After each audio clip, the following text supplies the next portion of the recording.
देशाचे यशस्वी प्रधानमंत्री आदरणीय नरेंद्रजी मोदी यांनी जी अपील देशाच्या जनतेसमोर केलेली आहे ती निश्चितच योग्य आहे.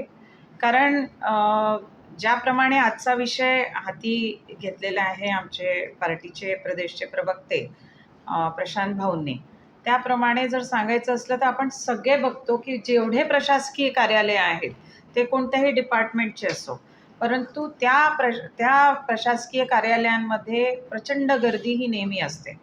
आता एक वेळ आलेला व्यक्ती हा वारंवार त्याच कामाकरता जर तो येतो तर एकतर त्याचाही छळ होतो, त्याला मेंटल हॅरासमेंट होते, त्याच्या वाहनाने त्याला यावं लागते, जावं लागते कित्येक तरी वेळा.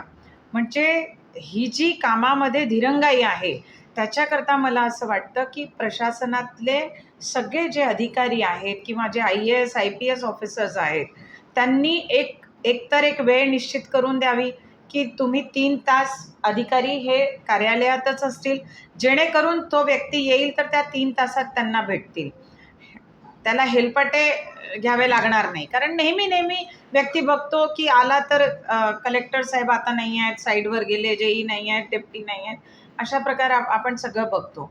तर एकतर 3 तास त्यांनी बांधून दिले पाहिजे आणि सर्व प्रशासकीय कार्यालयात त्यांनी आपापल्या विभागाचे जे प्रमुख आहेत, जे HODs आहेत, जे ज्यांच्या विभागाचे ॲडिशनल कलेक्टर म्हणा, कमिशनर म्हणा ते आहेत, त्यांना ते निर्देश देण्यात यावे की जे काम व्यक्तींचे आहे ते लगेच तुम्ही त्या कामाला प्राधान्यता देऊन त्याचं काम निराकरण करा त्या कामाचं. आणि जर एखाद्या वेळेस त्याला दुसऱ्यांदा बोलवण्याची गरज राहिली तर दुसऱ्यांदा वेळेतच बोलवा, ज्याप्रमाणे तुम्ही त्या ऑफिसला राहाल तेव्हाच तो व्यक्ती येईल. म्हणजेच तो वारंवार चक्रा काढणार नाही की तो साहेब केव्हा राहतील तेव्हा मी येईल. हा आजचा मुख्य उद्देश आहे आणि त्याप्रमाणे जर काम केलं तर निश्चितच इंधनाची बचत होईल, नागरिकांची गैरसोय होणार नाही आणि नागरिकांचा जो मानसिक छळ आहे आपल्या कामाच्या बाबतीत प्रशासनाच्या माध्यमातून ते सगळ्यांना कुठे ना कुठे हे थांबतील. काही जसं शिवानी आणि कोणी बसनी चालले, कोणी बस वापरतोय, कोणी मोटरसायकल चालते, तर समाज माध्यमावर ह्या सगळ्या ज्या उपक्रमात आहेत तर त्यांना एक जसं ते पब्लिसिटी स्टंट म्हणतात किंवा काही म्हणतात किंवा मीम्स व्हायरल होत आहे, या उपक्रमाकडे तुम्ही कसे पाहता? नाही बघा, हे एक दिवस फिरल्याने होणार नाही.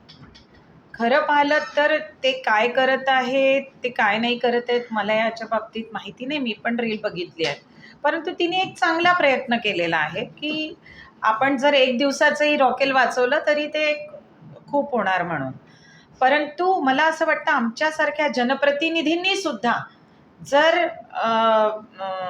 जे आपले बसेस आहेत हे सगळ्यांचा जर वापर केला तर योग्य निर्णय होईल. परंतु कधी आम्हाला सुद्धा ती ऑकवर्ड पोझिशन कशी होते की जर मला कोणत्या वेळात कुठे जायचं त्या वेळेत जर आम्हाला साधन नाही भेटलं तर आम्ही वेळेवर पोचू शकणार नाही.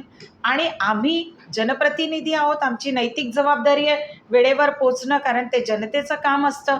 म्हणून ते कुठे आम्ही म्हणजे आमच्या मनात जरी असलं तरी ते आम्ही करू शकणार नाही.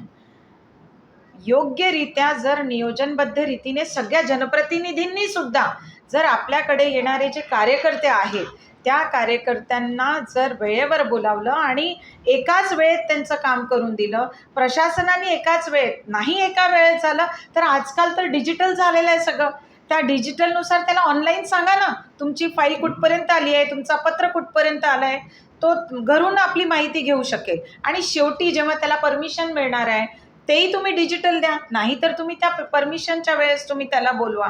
पण असं पाहिलं तर तसं होत नाही, ही एक खूप गंभीर बाब आहे असं मला वाटतं. मोदीजी म्हणतात